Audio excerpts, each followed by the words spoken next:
என் சுவாச காற்று வரும் பாதை பார்த்து உயிர் தாங்கி நான் இருப்பேன்.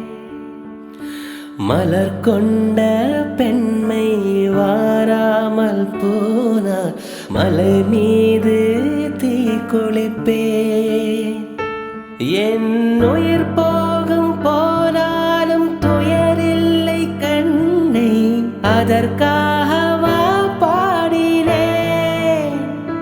வரும் எதிர்காலவும் மீது பழி போடும் பெண்ணை அதற்காக